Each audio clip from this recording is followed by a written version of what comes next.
Magandang araw po, welcome po sa aking channel, Love9 TV. Patalasasan po, meron po ba kayong mga properties na napapabayaan or non-performing assets? Plan nyo ibenta, pero wala kayong oras sa pagbenta nito.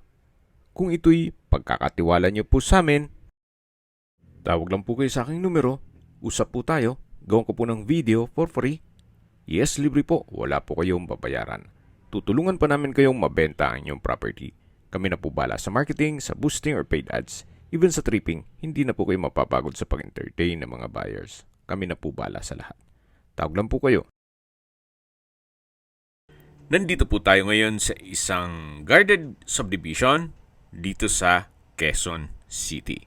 Kung saan, meron po tayong bagong video presentation. Isang 2-story house na may lot area na 430 square meters. May floor area na 370 square meters, 6 bedrooms, 5 toilet and bath, 6 covered car garage, may entertainment room o theater room, may garden o landscape at nakabakod na po buong property. Tunghayan niyo po itong kapaligiran kung saan napakatahimik at malapit po ito sa mga business establishments. Marami na rin po mga kabahayan dito. Yan po ang inyong mga magiging kapitbahay. Well secured at meron pong 24 hours security. Halos hindi po ito natirhan. Mula nung nagawa ng meron din pong ibang bahay silang mag-ina. At dalawa lang po sila para dito sa malaking bahay. Ito pong automated gate ay nagkakahalaga ng 200,000 pesos. May remote control din po yan. Ito po yung tinutukoy ko na garahe na kung saan kakasya po ang 6 na sasakyan. Ito pong bahay ay well-maintained. Kaya once na ma-acquire niyo ito po'y ready for occupancy. Tungkol naman sa dokumento, ito po'y titulado, buhay po ang may-ari. Kaya wala po kayong maging problema sa documentation o sa transfer ng title.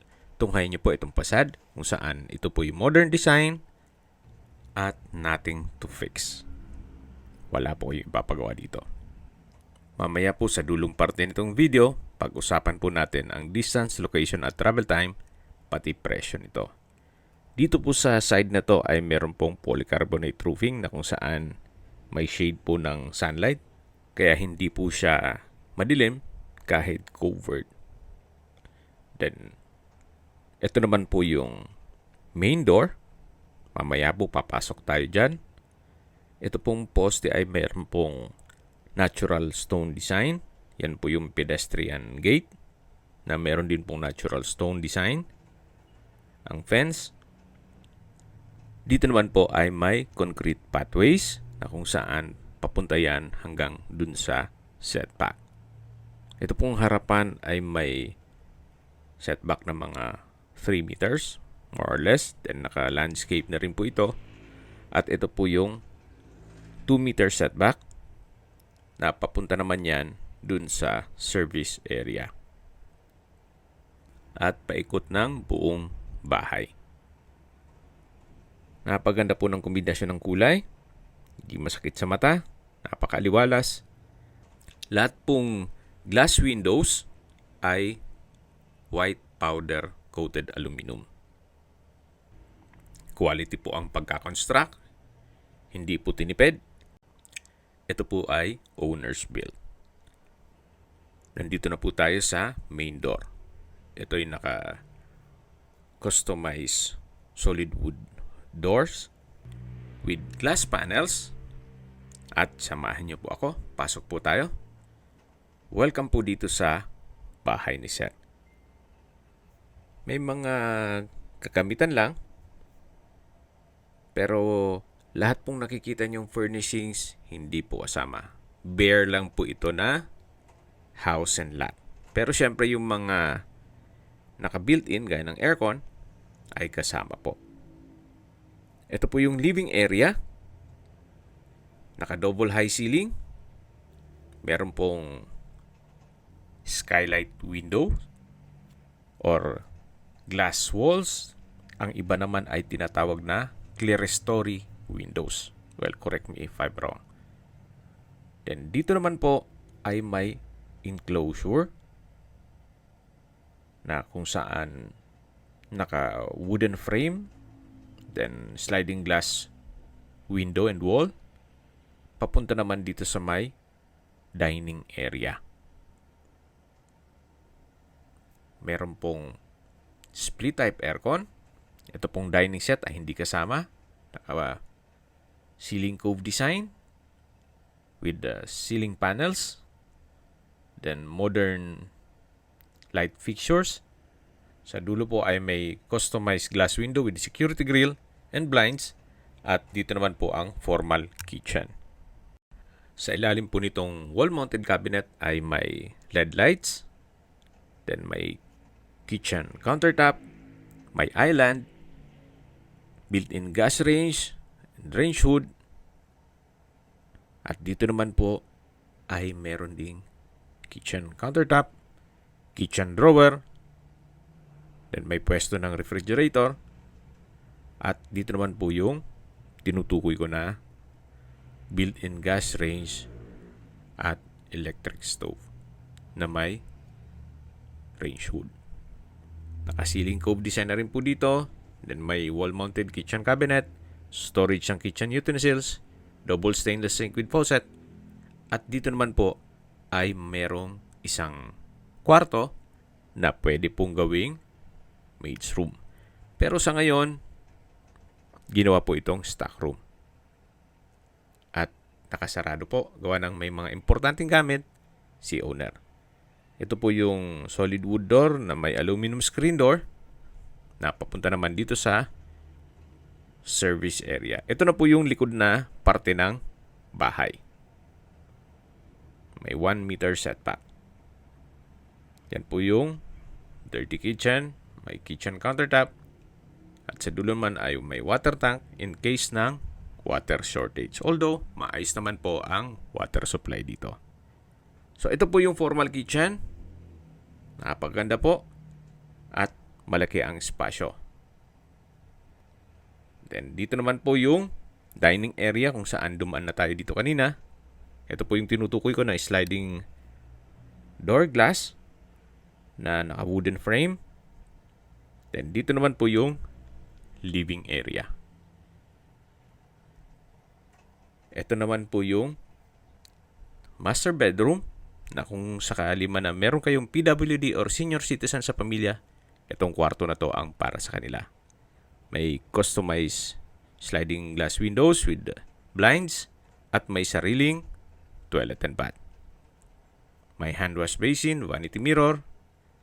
From floor to ceiling po ang tile bathroom wall. Meron pong stainless handlebar. May water closet with bidet. Ganun din po dito sa kabilang side. May shower enclosure, overhead shower, at bathroom window with security grill. So, nakadesign po ito para sa senior citizen or PWD. Gawa ng meron pong stainless handlebar dito. Then, naka-solid wood door at balik po ulit tayo dito sa mismong kwarto. Lahat pong bintana ay meron pong blinds, then meron pong window type aircon. Labas po tayo at makikita nyo ulit yung living area. At dito naman po ay may access door papunta dito sa covered lanai na kinonvert nila sa gym. Yan po yung polycarbonate roofing na may tubular frames. Then may glass walls with security grill. Naka-tile flooring na rin po dito. At balik po ulit tayo dito sa loob. Yan po yung open below na may rattan ball lantern o pendant lamp o chandelier. At dito naman po sa baba ay meron pong understair storage na napakalaki po. Actually, pwedeng gawing kwarto. Sa laki po ng espasyo niya. Then, patatanaw natin yung main door at ito naman yung powder room. na may countertop, hand wash basin, vanity mirror, water closet, at may urinal. Sa likod po nito yung tinutukoy ko ng malaking spasyo na under stairs storage. Yan po yung main door at ito na po yung stairs o hagdan na kung saan naka-wooden staircase, wooden handrail at metal railing. Samahan niyo po ako, akyat po tayo. Meron po itong rattan ball lantern dito sa staircase. Then may customized glass windows with blinds. Ito pong staircase window ay nag-serves as natural sunlight dito sa staircase. So hanggang po dito ay ito yung naka-wooden staircase, then wooden handrail, at nandito na po tayo sa second floor. Napakaganda po ng floor plan nito kung nasundan nyo yung video. Dito po ay naka-ceiling cove design, may ceiling panels. Yan po yung rattan ball lantern. Then yung skylight o window glass nag-serves as natural sunlight. At dito naman po yung hallway. Naka-wooden design tile flooring. Then dito po naman ay may sliding glass window na may blinds. Naka-ceiling cove design. At ito naman po yung second bedroom. Naka-solid wood door. Napakalaki po ng spasyo. Then yan naman po yung pag matanggal itong mga furnishings ay mas magiging maluwag siya. Sa dulo po ay may sariling toilet and bath na naka-solid wood door. Meron pong bathroom countertop, hand wash basin, stainless faucet, vanity mirror, water closet with bidet, shower enclosure, tiled bathroom wall, overhead shower, at bathroom window. Malaking bagay po yung malaking bathroom windows. Hindi nyo kailangan magpailaw. Then dito naman po yung may sliding glass door sa walk-in closet. May mga kagamitan din po kaya hindi natin mabuksan. Upon tripping, pwede nating i-check yan. Yan po, tunghayin nyo po itong second bedroom o pangalawang kwarto dito sa buong bahay. Yan po yung hallway. Napakalaki ng spasyo. Then may mga pin lights. At dito po tayo kanina dumaan o pumanik. Yan po yung hagdan. Napakaaliwalas po nitong bahay. Malaking bagay po itong glass walls and windows. Ito naman po yung third bedroom o pangalawang kwarto na kung saan malaki din ang spasyo. May window type aircon, customized window glass with security grill. Then wooden design ng tile flooring, ceiling cove design, may pin lamps, at may sariling toilet and bath. Naka-solid wood door. From floor to ceiling po itong walk-in closet o wardrobe. At dito naman po yung toilet and bath na may malaking vanity mirror, hand wash basin, bathroom countertop, water closet with bidet, shower enclosure, overhead shower. From front to ceiling po itong tile bathroom wall, bathroom window, stainless towel rack, at may LED light po dito sa vanity mirror. Ito po yung banyo at walk-in closet sa third bedroom. Malaki din po ang espasyo nito. Labas na po tayo. At paglabas po natin, yan po yung hallway. Yan yung hagdan. Ito po yung open below. At ito naman yung papunta sa theater room o entertainment room. Pero bago tayo pumasok dyan, dito po muna tayo sa fourth bedroom. Napakalaki din po ng espasyo. May customized glass window with blinds and security grill, wooden design tile flooring, may pin lamps, May window type aircon. At meron pong sariling toilet and bath. Dito po yung walk-in closet na from floor to ceiling po yan. At naka soft close hinges. At dito naman po yung banyo na kung saan may bathroom countertop, vanity mirror, hand wash basin, water closet with bidet, bathroom window, shower enclosure, at meron pong shower. From floor to ceiling din po ang tile bathroom wall. Gaya po na nasabi ko sa inyo kanina, napaganda ng floor plan ito. Hindi magulo, walang maraming mga partitions o mga pasikot-sikot. Straight lang siya. Then walang nasayang na espasyo. Ito naman po yung theater room o entertainment room o pwede ring music room or cinema room. Meron pong cinema folding chair, lazy boy, may window type aircon, napaganda po ng disenyo nitong ceiling, then soundproof na rin po yan. Kahit malakas ang sounds dito, hindi dinig sa labas.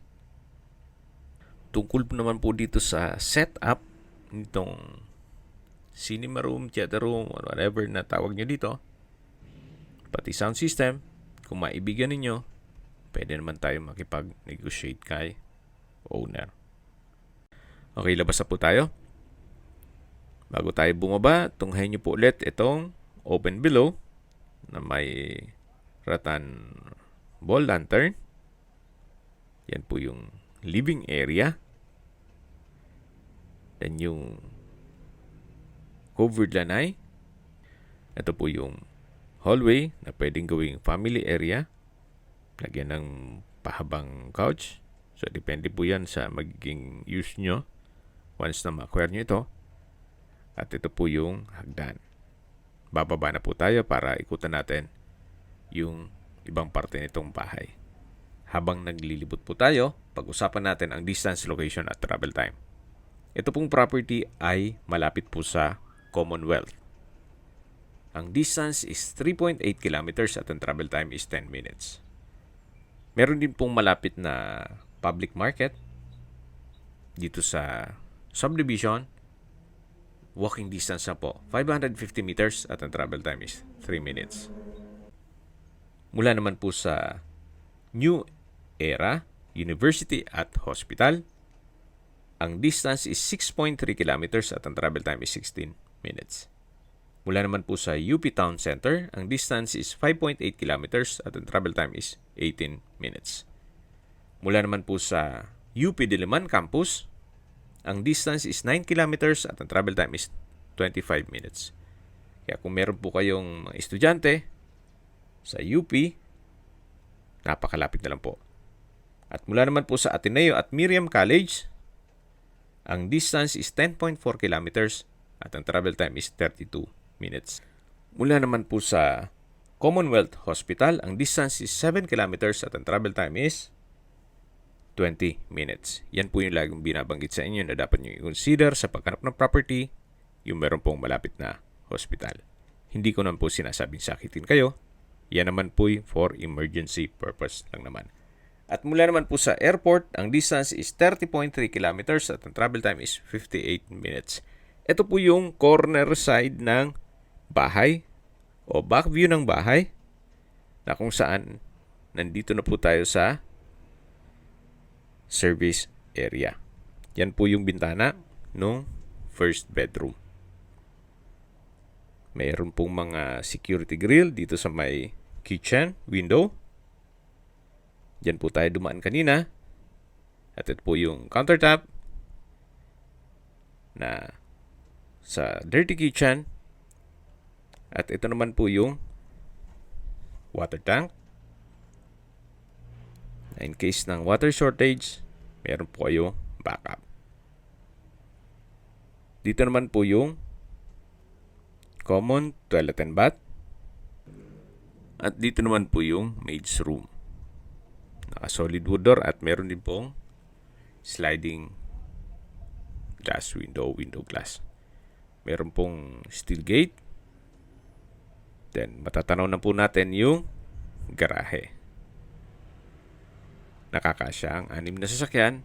Then, ito naman po yung automated gate. Okay, sa presyo na po tayo.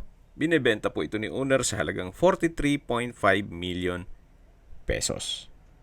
Para sa akin, fair deal na rin. Gawa ng ito'y nasa Quezon City, sa isang secured community, at malapit po sa lahat ng business establishments. At hindi lang po doon, ito po ay owner's built at quality po ang paggagawa nitong bahay. Okay, recap lang po. Ito pong property ay may lot area na 430 square meters at may floor area na 370 square meters.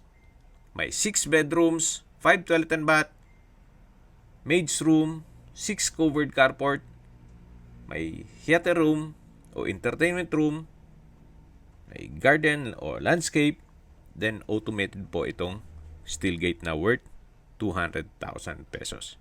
Tungkol naman po sa dokumento nito, ito'y titulado, buhay po ang may-ari, kaya wala po kayo maging problema sa documentation o sa transfer ng title. Ito po'y well-maintained, kaya wala na po kayong ipapagawa dito. Kung may mga katanungan po kayo, tawag lang po kayo sa aking numero. At sa mga kababayan naman natin na sa ibang bansa, meron po akong WhatsApp, Viber, at Telegram.